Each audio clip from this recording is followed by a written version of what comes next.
ஆனா பிரதமர் மோடி அவர்களுக்கு என்ன பிரச்சனை அப்படின்னா தமிழ்நாடு மட்டும்தான் அவருடைய டார்கெட். தமிழ் மொழியை அழிச்சிடணும். இன்னைக்கு பல மாநில மக்கள் அவங்களுடைய தாய்மொழியை இழந்து தவிச்சுட்டு வராங்க. அதே மாதிரி தமிழக மக்களும் தவிக்கணும். இங்க இருந்து கும்மிடி பூண்டி கிராஸ் பண்ணிட்டோம்னா யாராச்சும் நம்மள திட்டுனாங்கன்னா கூட என்ன திட்டுறாங்கன்னு தெரியாதான். இதுக்காக நம்ம ஹிந்தி படிக்கணுமா? 2 பிளேட் பானிபூரி வேணும்னு வச்சுக்கோங்களேன், 2 பிளேட் பானிபூரி தேதோ அப்படின்னு சொல்லணுமா? ஏன்? காலைல 4 மணிக்கு கிளம்பினா நான் 4:30 ஆஃபீஸ் போயிடுவேன். இப்போ வரைக்கும் யாரும் சுத்தி வளைச்சதும் கிடையாது. ஒரு வேளை சுத்தி வளைச்சா கூட காவலன் SOS ஆப்னு எங்க தமிழ்நாட்டுல வந்து ஒரு ஆப் இருக்குது. இந்த அளவுக்கு பாதுகாப்போட இருக்கக்கூடிய தமிழ்நாட்டுல வந்து நைட்டு போனா வந்து யாராவது திட்டினாங்கன்னா ஹிந்தி கத்துக்கணும், சோறு சாப்பிட்றதுக்கு ஹிந்தி கத்துக்கணும், கல்வியில எல்லாத்துலயும் அடக்கி ஒடுக்கி அவர்கள் சொல்வதை போல திராவிடத்தை மறைத்து ஆரிய பண்பாடை திணிப்பதற்கான வேலைகள் தான் இது.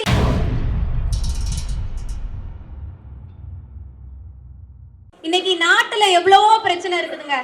வேலை வாய்ப்பு பிரச்சனை இருக்கு, பொருளாதார இழப்பு பிரச்சனை இருக்குது, அமெரிக்காவில இருந்து நமக்கு அழுத்தம் கொடுக்கறாங்க. இதெல்லாம் வந்து எவ்வளவு பெரிய பிரச்சனை. ஆனா பிரதமர் மோடி அவர்களுக்கு என்ன பிரச்சனை அப்படின்னா தமிழ்நாடு மட்டும்தான் அவருடைய டார்கெட். தமிழ்நாட்டுல எப்படியாவது ஊடுருவிடணும், இல்லைன்னா இந்திய கொண்டு போய் திணிச்சு தமிழ் மொழியை அழிச்சிடணும். இன்னைக்கு பல மாநில மக்கள் அவங்களுடைய தாய்மொழியை இழந்து தவிச்சுட்டு வராங்க. அதே மாதிரி தமிழக மக்களும் தவிக்கணும் அப்படிங்கிறது அவருடைய எண்ண வெளிப்பாடா இருக்குது, செயல்பாடாவும் இருக்குது. அதற்கான செயல்முறைகளை செஞ்சுட்டு இருக்கிறாங்க. நாமளும் ஒவ்வொரு முறையும் அதற்கு வந்து சாட்டை அடி கொடுக்கக்கூடிய வகையில பதில் கொடுத்துட்டு இருக்கோம். என்னையில இருந்து இது தொடங்கி இருக்குதுன்னா 1925 இருந்து 2025 இருக்கோம். இன்னைக்கு நம்ம இன்னைக்கு வரைக்கும் தொடர்ந்து இந்த இந்தி திணிப்பு அப்படிங்கிறது தொடர்ச்சியா வந்து இருந்துட்டே இருக்குது. ஒவ்வொரு முறையும் அந்தந்த காலகட்டத்திற்கு ஏற்றாற் போல நம்ம வந்து பதிலடி கொடுத்துட்டு இருக்கிறோம். அவங்களும் திரும்ப திரும்ப செஞ்சுட்டு இருக்கிறாங்க. 1938 ராஜாஜி அவர்கள் அப்போதைய முதலமைச்சர். அப்ப வந்து என்ன மாதிரி ஆரியத்தை உட்புகுத்துறாங்க அப்படின்னா என்ன சொல்றாங்க அப்படின்னா இந்தி கட்டாயமா படிக்கணும் அப்படின்னு சொல்லிடுறாங்க. ஆனா பாருங்களேன், இவங்க யாருக்குமே தெரியல நமக்கு வந்து தந்தை பெரியார் இருக்காங்க, பேரறிஞர் அண்ணா இருக்கிறாரு, முத்தமிழறிஞர் கலைஞர் போன்ற தலை சிறந்த தலைவர்கள் நமக்கு இருக்காங்க அப்படிங்கிறது இன்று வரைக்கும் இவர்கள் உணரவில்லை என்பதன் வெளிப்பாடுதான் இன்று வரைக்கும் அவர்கள் இந்தி திணித்துக் கொண்டே இருப்பதும் நாம் வேண்டாம் என்று சொல்லிக்கொண்டே இருப்பதனுடைய வெளிப்பாடு. சரி, இப்போ என்ன சொல்ல வராங்க அப்படின்னா இந்தி வந்து நம்ம கத்துக்கணும் அப்படிங்கிறது தான் இவங்களுடைய ஒரே ஒரு மைய கருத்தா இருக்குது. தமிழ்நாட்டில் என்னங்க இல்ல, இன்னைக்கு தமிழ்நாடு பிற மாநிலங்களுக்கு கல்வியில முன்னுதாரணமா முதல் நிலையில இருக்காங்க, சுகாதாரத்துல முதல் நிலையில இருக்காங்க. வெளிநாட்டில் இருக்கக்கூடிய கம்பெனிகள்ல தலைமை நிர்வாக பொறுப்புல இருக்கக்கூடிய ஆட்கள் தமிழர்கள். இவ்வளோ ஏங்க, நம்ம இஸ்ரோவை எடுத்துக்கோங்க, தலைமை நிர்வாக பொறுப்புல இன்னைக்கு இருக்கிறது யாரு? வி நாராயணன். அவர் ஒரு தமிழர், அரசு பள்ளியில படிச்சவர். இதற்கு முன்னாடி சிவன் இருந்தாரு, அவரும் ஒரு தமிழர். அதற்கு முன்னாடி மயில்சாமி அண்ணாதுரை இருந்தாரு, அவரும் ஒரு தமிழர். ஆக நீங்க எங்க போனாலுமே தமிழர்கள் தலை சிறந்து இருக்காங்க. இதற்கு மேலேயும் நாங்க இந்தி எதற்காக படிக்கணும் அப்படின்னு சொன்னா, விளையாட்டா அந்த சின்ன பிள்ளைங்க விளையாடும் போது ஒரு 4-5 காரியம் சொல்லுவோம்ல, ஏதாவது சமாளிக்கணும்ன்றதுக்காக, அந்த மாதிரி ஒரு 4 பாயிண்ட் சொல்றாங்க. என்ன பாயிண்ட்னா, முதல்ல வந்து எல் முருகன் அவர்கள் என்ன பாயிண்ட்னு பாத்துக்கோங்களேன். இங்க இருந்து கும்மிடி பூண்டி கிராஸ் பண்ணிட்டோம்னா யாராச்சும் நம்மள திட்டுனாங்கன்னா கூட என்ன திட்டுறாங்கன்னு தெரியாதான். இதுக்காக நம்ம ஹிந்தி படிக்கணுமா? ஏதாவது கேட்கறதுக்கு காமெடியா இல்லையா? அதற்கப்புறம் தன்னை தான் தலை சிறந்த அறிவாளி அப்படின்னு நினைச்சிட்டு இருக்கிற மதுவந்தி அக்கா, அவங்க என்ன சொல்றாங்க? மதுவந்தி, புரிஞ்சுக்கோங்க. மதுவந்தி என்ன சொல்றாங்க அப்படின்னா 2 பிளேட் பானிபூரி வேணும்னு வச்சுக்கோங்களேன், 2 பிளேட் பானிபூரி தேதோ அப்படின்னு சொல்லணுமா? ஏன்?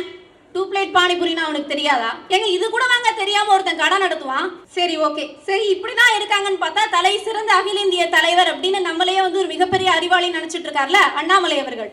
அவர் என்ன தெரியுமா சொல்றாரு? இந்த பார்டர் தாண்டினா சாப்பிடுறதுக்காக ஹிந்தி தெரியணுமா? இல்லைன்னா எனக்கும் பசிக்கும்ல, அப்ப நானும் பாவம்ல அப்படிங்கிற மாதிரி இருக்குதுங்க. இந்தி எதுக்கா? ஒரு மொழியை ஒருத்தர் கத்துக்கிறாங்கன்னா எதற்காக கத்துக்கிறாங்க? இப்ப நம்ம ஆங்கிலம் கத்துக்கிறோம். என்னால வெளியில போய் வேலை பார்க்க முடியலன்னா நான் வீட்டிலே இருந்து இங்கிலீஷ் கிளாஸ் எடுப்பேன், ஆன்லைன் கிளாஸ் எடுப்பேன், அதன் மூலமா சம்பாதிப்பேன். இந்த மாதிரியான வேல்யூபிளான ரீசன் ஏதாவது ஒண்ணு சொல்றாங்களா? இதை விட ஒரு மிகப்பெரிய காமெடி என்னன்னா, தமிழ்நாடு மாநில ஸ்டேட் செக்ரட்டரி பிஜேபியோட அவங்க அலிஷா நினைக்கிறேன், அவங்க என்ன சொல்றாங்க அப்படின்னா, ஒருவேளை நைட்டு 9 மணிக்கு நம்ம வெளியில தனியா போயிட்டோம் அப்படின்னா ஒரு 4 பேர் நம்மளை சுத்தி வளைச்சிட்டாங்கன்னா அவங்கள அசிங்கமா திட்டுறதுக்காக ஹிந்தி கத்துக்கணுமாங்க? ஏங்க, டெய்லியும் நான் நைட்டு 10 மணிக்கு எனக்கு ஷிஃப்ட் முடியும், 10:30 மணிக்கு தான் ஆஃபீஸ்ல இருந்து கிளம்புவேன். நான் வீட்டுக்கு போகும்போது 11:45. இன்ன வரைக்கும் யாரும் என்ன சுத்தி வளைச்சது கிடையாது. காலையில 4 மணிக்கு வீட்டுல இருந்து கிளம்புவேன். ஃபர்ஸ்ட் ஷிஃப்ட் போட்டாங்கன்னா 5 மணி ஷிஃப்ட் எனக்கு. காலைல 4 மணிக்கு கிளம்பினா 4:30க்குலாம் ஆஃபீஸ் போயிடுவேன். இப்போ வரைக்கும் யாரும் சுத்தி வளைச்சதும் கிடையாது. ஒருவேளை சுத்தி வளைச்சா கூட காவலன் SOS ஆப்னு எங்க தமிழ்நாட்டுல வந்து ஒரு ஆப் இருக்குது. அதை எடுத்து சும்மா அப்படி ஷேக் பண்ணா போதும். ஒருவேளை பயமா இருந்தா கூட அலர்ட்னு கொடுத்தா அவங்க நம்மளை கண்காணிச்சுட்டே இருப்பாங்க. போனதுக்கு அப்புறம் நம்ம அந்த அலர்ட் ஆஃப் பண்ணிக்கலாம். இந்த அளவுக்கு பாதுகாப்போட இருக்கக்கூடிய தமிழ்நாட்டுல வந்து நைட்டு போனா வந்து யாராவது திட்டினாங்கன்னா ஹிந்தி கத்துக்கணும், சோறு சாப்பிட்றதுக்கு ஹிந்தி கத்துக்கணும், ஏதாவது ஒரு வேல்யூபிளான ரீசன் இருக்குதா? சரி, இப்போ ஹிந்தி கத்துக்கிறதுனால ஏதாவது ஒரு மாநிலம் பயனடைஞ்சிச்சு நீங்க சொல்ல முடியுமா? 2 மாநிலம் ஹிந்தி கற்றுக்கொண்டதால் என்ன அவங்க வந்து என்ன துயரத்தை வெளிப்படுத்துறாங்க அப்படின்னு சொல்றேன். மகாராஷ்டிரா மாநிலத்துல மும்பை இருக்குது. மும்பை வந்து இந்தி சினிமாவுடைய கோட்டை அப்படின்னு சொல்றாங்க. மகாராஷ்டிரா மாநிலத்துல இருக்குன்னு ஏற்கனவே சொல்லிட்டேன். அப்போ அவங்களுடைய தாய்மொழி மராத்தி மொழி. அப்ப எங்கங்க அந்த தாய்மொழி மராத்தி மொழினா அப்ப மராத்தி மொழி சினிமாவோட கோட்டைன்னு தானே சொல்லணும். ஏன் இந்தி சினிமாவுடைய கோட்டைன்னு சொல்றாங்க? உத்தரப்பிரதேசத்துல அவங்களுடைய பூர்வீக மொழிலாம் அழிஞ்சிருச்சு. உங்களை போன்ற ஒரு தலை சிறைந்த தலைவர்கள், பேரறிஞர் அண்ணா, முத்தமிழறிஞர் கலைஞர் அவர்கள், தந்தை பெரியார் அவர்கள் போன்ற ஒரு தலைவர்கள் எங்களுக்கு எடுத்து சொல்றதுக்கு இல்ல.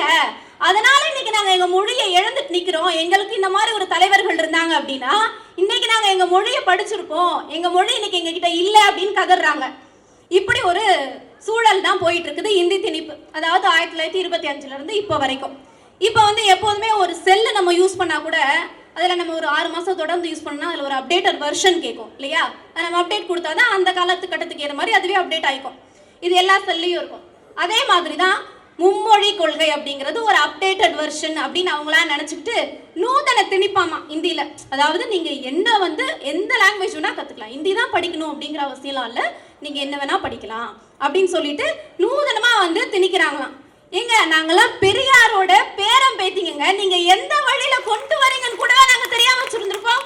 சரி, எப்போதுமே எந்த ஒரு ஃபங்க்ஷன் போனாலும் தமிழ்நாட்டுல மட்டும் இல்ல, அந்த மன் கி பாத்னு ஒரு நிகழ்ச்சி இருக்கு, அது வெளிநாட்டுல போய் யாதும் ஊரே யாவரும் கேளீர் அப்படின்னு சொல்றாரு. எங்க அண்ணாலாம் அந்த காலத்திலே போய் சொல்லிட்டாரு.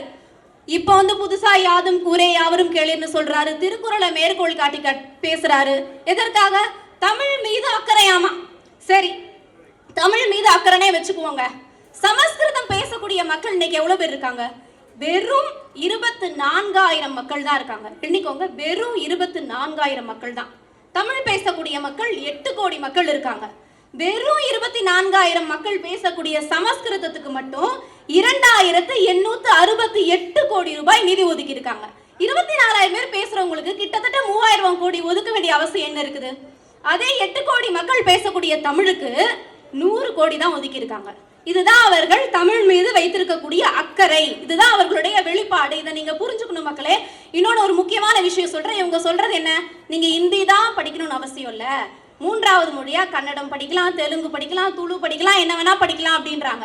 இப்போ அந்த நீர்வளத்துறை அப்படிங்கிறதுக்கு ஜல் சக்தி அப்படின்னு பேர் வச்சிருக்காங்க. சமக்ர சிக்ஷா அபியான் யோஜனா திட்டம் அப்படின்றாங்க. சட்டங்கள் எல்லாமே, சட்டங்கள் மசோதாக்கள் எல்லாத்துக்கும் ஹிந்தி பெயர். நீங்க தான் சொல்றீங்கல்ல எங்களுக்கு வந்து ஹிந்தி மட்டும் படிக்கணும்ன்ற அவசியம் இல்ல, நீங்க வேற மொழி கூட படிச்சுக்கலாம். ஏன் அந்த 3 குற்றவியல் சட்டம் வச்சீங்களே ஹிந்தின்னு பேரு, அதுல ஒன்னத்துக்கு போஜ்புரி, ஒன்னத்துக்கு குஜராத்தி, ஒன்னத்துக்கு மராத்தி மொழியில பேர் வைக்க வேண்டியதானே? ஏன் 3த்துக்குமே ஹிந்தி மொழியில பேர் வச்சீங்க? ஆக இவர்களை பொறுத்த மட்டில் இந்தியாவில் பேசக்கூடிய மொழி என்பது இந்தி மொழி மட்டும்தான். அதனுடைய அந்த திணிப்பினுடைய வெளிப்பாடு தான் இது அப்படிங்கறத நீங்க புரிஞ்சுக்கணும். இப்ப ஏற்கனவே நான் வந்து மகாராஷ்டிராவை பத்தி பேசினேன், உத்தரப்பிரதேசத்தை பத்தி பேசினேன். இந்த 2 மாநில மக்கள் என்ன சொல்றாங்க? எங்களுடைய மொழி அழிஞ்சிருச்சு, உங்களை போன்ற தலைவர்கள் எங்களுக்கு இல்லை அப்படின்றாங்க. இப்ப ராஜஸ்தான் எடுத்துக்கலாம். 1950 காலகட்டத்துல 70% மக்கள் ராஜஸ்தான்ல ராஜஸ்தானி மொழி பேசுறாங்க. 70% மக்கள். 2011 இந்த கணக்கு எடுக்கிறாங்க. 2011 நல்லா யோசிச்சு பார்த்துக்கோங்க, 89% மக்கள் ஹிந்தி பேசுறாங்க. எப்படி ஒரு ரெசிப்ரோக்கல் பாருங்களேன். 70% மக்கள் ராஜஸ்தானி பேசினது போய் இப்போ 89% மக்கள் ஹிந்தி பேசுறாங்க. அந்த மாநிலத்தோட தாய்மொழி அழிக்கப்பட்டிருக்குது. இதுதான் அவங்களுடைய சொல்றாங்க. சரி, இது எல்லாத்தையும் நாங்க விட்டுறோம். இவங்க என்ன சொல்றாங்க? உத்தரப்பிரதேசத்துல இருக்கிறவங்களுக்கு கூட நாங்க தமிழ் கத்துக் கொடுப்போம். இதுதான் இவங்களுடைய பாயிண்ட். சரி, கத்துக் கொடுங்க, நானும் அக்செப்ட் பண்ணிக்கிறேன். தமிழ்நாட்டில் எத்தனை கேந்திரிய வித்யாலயா பள்ளிகள் இருக்கு? 49 கேந்திரிய வித்யாலயா பள்ளிகள் இருக்கு. இந்த 49 கேந்திரிய வித்யாலயா பள்ளிகள்ல 100 இந்தி ஆசிரியர்கள் இருக்காங்க. 53 சமஸ்கிருத ஆசிரியர்கள் இருக்காங்க. வெறும் 24,000 மக்கள் பேசக்கூடிய ஒரு சமஸ்கிருத மொழிக்கு 53 ஆசிரியர்கள் இருக்காங்க. தமிழ் மொழிக்கு ஒரு ஆசிரியர்கள் கூட இல்ல.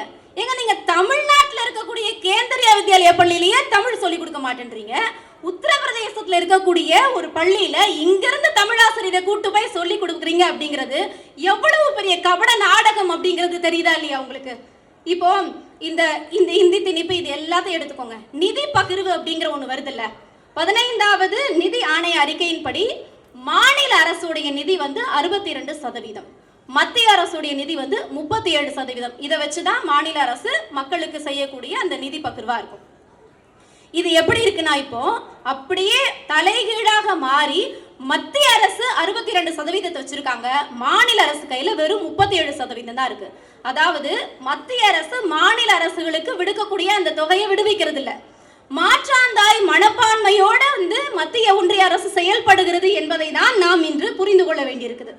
சமீபத்துல கூட 5 மாநிலங்களுக்கு கிட்டத்தட்ட 1555 கோடி ரூபாய் நிதி ஒதுக்கீடு செய்யப்பட்டிருக்குது. தமிழ்நாட்டுல பெஞ்சல் புயல் வந்துச்சு, மிச்சாங் புயல் வந்துச்சு, களத்துல இறங்கி எல்லாரும் வேலை பார்த்திருக்காங்க, முதலமைச்சர்ல இருந்து துணை முதலமைச்சர் வரைக்கும். எங்களுக்கு நிதி விடுவீங்கன்னு சொன்னா கூட அந்த இடத்துல ஒரு பைசா கூட நிதி விடுவிக்காம இப்ப சமீபத்துல 5 மாநிலங்களுக்கு 1555 கோடி ரூபாய் நிதி ஒதுக்கீடு செய்து மாற்றாந்தாய் மனப்பான்மையோட ஒன்றிய அரசு செயல்படுகிறது என்பதை தான் இங்க திரும்ப திரும்ப நாங்கள் மக்கள் மத்தியில் வலியுறுத்தி வருகிறோம். சரி, இந்தி படிக்கணும் அவ்வளவுதானே. இந்திய விருப்பப்பட்டு படிக்கக்கூடிய யாரையும் வேண்டாம் என்று தமிழ்நாடு அரசு சொல்லல. நீங்க திணிச்சீங்க அப்படின்னா தான் நாங்க படிக்க மாட்டோம் அப்படின்னு சொல்றோம். இந்தி படிச்சு எத்தனை பேர் இங்க இருந்து வடநாட்டுல போய் வேலை செஞ்சாங்க அப்படின்னு நான் ஒரே ஒரு கேள்வி கேட்டுக்கிறேன். உத்தரப்பிரதேசத்துல தீ விற்ற தமிழனை யாராவது பார்த்திருக்கீங்களா? மத்திய பிரதேசத்துல சிக்னல்ல கார் ஸ்டிக்கர் ஒட்டின ஒரு தமிழனை பார்த்திருக்க முடியுமா? ஜார்க்கண்ட் மாநிலத்துல ரயில் நிலைய வாசல்ல பொம்மைய கையில வச்சுட்டு விற்பனை செய்யக்கூடிய தமிழனை பார்த்திருக்கீங்களா? பீகார்ல கட்டட வேலை செய்யக்கூடிய தமிழனை பார்த்திருக்கீங்களா? ராஜஸ்தான்ல செங்கல் சூளையில வேலை செய்யக்கூடிய தமிழனை யாராவது பார்த்திருக்கீங்களா? குஜராத்ல கூலி வேலை செய்யக்கூடிய தமிழனை பார்த்திருக்கீங்களா? வட மாநிலத்துல டிராபிக்ல இந்தி தெரியாம பிச்சை எடுக்கிற தமிழனை யாராவது பார்த்திருக்கீங்களா? யாரும் பார்த்திருக்க முடியாது. வட மாநிலத்திலிருந்து கும்பலாக புலம்பெயர்ந்த தொழிலாளர்கள் தமிழ்நாட்டிற்கு திருப்பூர்ல வேலை செய்யறாங்க. ஏதாவது ஒரு செய்தி கேள்விப்பட்டிருப்பீங்களா? தமிழ்நாட்டில இருந்து இவ்வளவு கும்பலான மக்கள் வடநாட்டுல போய் வேலை செஞ்சாங்க அப்படின்னு எந்த செய்தியையும் பார்க்க முடியாது. தமிழ்நாட்டில் கல்விக்கு முக்கியத்துவம் கொடுக்கப்படுகிறது, சுகாதாரத்திற்கு முக்கியத்துவம் கொடுக்கப்படுகிறது, ஒவ்வொரு விஷயங்களும் பார்த்து செய்யப்படுகிறது. அப்போ அவங்களை கல்வியில எல்லாத்திலையும் அடக்கி ஒடுக்கி அவர்கள் சொல்வதை போல திராவிடத்தை மறைத்து ஆரிய பண்பாடை திணிப்பதற்கான வேலைகள் தான் இது என்பதுதான் யதார்த்தமாக இருக்கிறது. சரி, இப்போ மத்திய அரசு தான் நடத்துது ஏசர் ரிப்போர்ட் 2025 அப்படின்னு ஒரு ரிப்போர்ட். இது என்னன்னா மாணவர்களால எத்தனை மொழி படிக்க முடியும் அப்படின்னு ஒரு ஆய்வு நடத்துறாங்க. மாணவர்களால எத்தனை மொழி படிக்க முடியும்னு ஆய்வு நடந்ததுல ஒரு மொழியை மாணவர்கள் படிப்பதே கடினம் அப்படிங்கிறது தான் ஏசர் ரிப்போர்ட் 2025 இப்ப எடுத்திருக்காங்க அதனுடைய ஆய்வு. இதுல மும்மொழி கொள்கை படிக்கிறது எப்படிங்க சாத்தியம்? சும்மா இந்தி படினா இந்தி படிச்சு எத்தனை மக்கள் வெளிநாட்டுக்கு போய் வேலை செஞ்சிருக்காங்க, தலைமை நிர்வாக பொறுப்புல இருக்காங்க அப்படின்னு ஒரு கணக்கு காட்ட சொல்லுங்க. அதுக்கப்புறம் இந்தி படிப்பதை பற்றி உட்கார்ந்து ஆராய்ந்து பேசலாம். இப்ப புதுசா என்னன்னா இந்த மாதிரி நம்ம திரும்ப பேசிட்டு இருக்கோம் அப்படின்ட்டு தொகுதி மறுவரையறை அப்படின்னு ஒரு சிக்கலை கொண்டு வந்திருக்காங்க. இது தொகுதி மறுவரையறை டீலிமிட்டேஷன் சொல்லுவாங்க. என்னது அப்படின்னா ஒரு மாநிலத்தில் இருக்கக்கூடிய மக்கள் தொகையை கணக்கு வச்சு அந்த மாநிலத்திற்கான எம்பிக்களுடைய எண்ணிக்கை சொல்லப்படும். இப்ப இதுல என்ன பிரச்சனைனா 1975 இந்திரா காந்தி பீரியட்ல அவசர நிலை பிரகடனப்படுத்துறாங்க. அப்போ மக்கள் தொகையை கட்டுப்படுத்தணும் அப்படின்னு சொல்லிட்டு 42வது சட்டத்துல திருத்தம் கொண்டு வரப்பட்டு 25 ஆண்டுகளுக்கு யாரும் தொகுதி மறுவரை கிடையாது அப்படின்னு சொல்லிட்டு ஒத்தி வைக்கிறாங்க. இந்த மக்கள் தொகை கட்டுப்படுத்துறதுன்ற ஒண்ணு இருக்குல்ல, அந்த மக்கள் தொகையை கட்டுப்படுத்திடுறாங்க தென் மாநிலங்கள். வட மாநிலங்கள்ல அவங்க யாருமே கட்டுப்படுத்தல. இப்போ அதற்கப்புறமும் ஒரு 25 வருஷம் திருப்பியும் தள்ளி வைக்கிறாங்க. ஏன்னா தென் மாநிலங்கள் பேச்சை கேட்டு மக்கள் தொகையை கட்டுப்படுத்திட்டாங்க, வட மாநிலங்கள் கட்டுப்படுத்தல. இப்ப தொகுதி மறுவரை பண்ணோம்னா எம்பிக்களுடைய எண்ணிக்கை தென் மாநிலங்கள்ல குறைக்கப்படும்.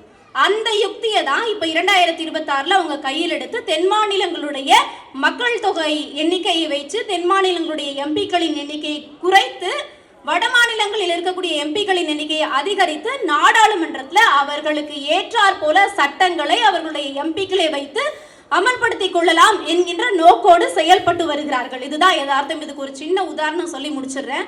இன்னைக்கு மணிப்பூர் பத்திக்கிட்டு எரியுது. இன்ன வரைக்கும் ஒரு செகண்ட் கூட போய் பிரதமர் மோடி அவர்கள் போய் அங்க என்னன்னு பார்க்கல. காரணம் என்ன தெரியுமா? அங்க 2 எம்பி தான் இருக்காங்க. 2 எம்பியை வச்சுட்டு ஒரு சட்டத்தையும் அமலுக்கு கொண்டு வர முடியாது. அவங்களுக்கு தேவைன்னா உத்தரப்பிரதேசத்தையும் பீகாரையும் வச்சு எல்லா சட்டத்தையும் அமலுக்கு கொண்டு வந்துருவாங்க. அதனாலதான் தமிழ்நாட்டுடைய குரல் வளையை நசுக்குவதற்கான வேலைப்பாடுகள் அவர்கள் ஈடுபடுகிறார்கள். இதற்காக தான் நம்மளுடைய மாண்புமிகு தமிழ்நாடு முதலமைச்சர் அவர்கள் இதற்கு முதலே எதிர்ப்பு தெரிவித்து அனைத்து கட்சி கூட்டத்தை கூட்டினாங்க.